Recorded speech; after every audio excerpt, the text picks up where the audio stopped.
So God is a powerful God, right? But God got soldiers. We all do, right? And I'm still trying to figure out why my legs is, not checked on yet.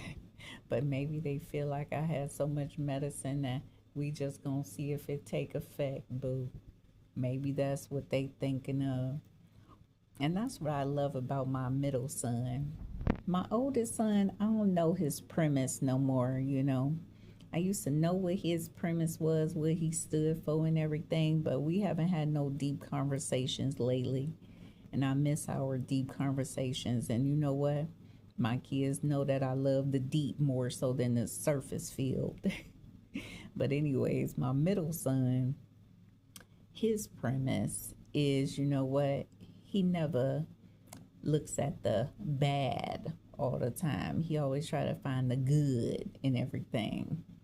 And that's all good and dandy, but that can also set you up for constantly, letting people ruin you over and over again and not letting them be held accountable for what they have done wrong, too. And that's what I feel. I said, I can understand your premise, son. And I could understand that premise when I was about 32, 38, 25, 17.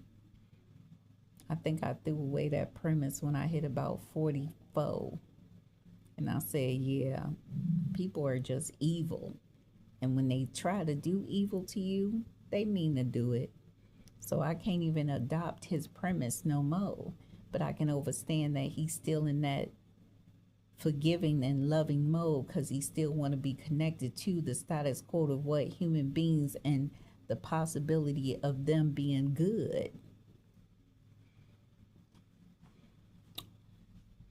I say, yeah, I think I'm about to be a billionaire because I think that's my auntie. And I said, maybe it is, boo. And I said, ain't that the truth? What up, Earl? Earl said, why you playing with me, Nig? And I said, ain't that the truth?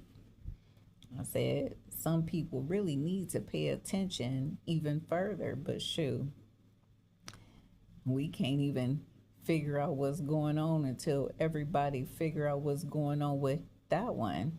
But ain't nothing going on with that one, and everybody knows that, boo. I said, where's the logic in all of this? And ain't no logic. And I said,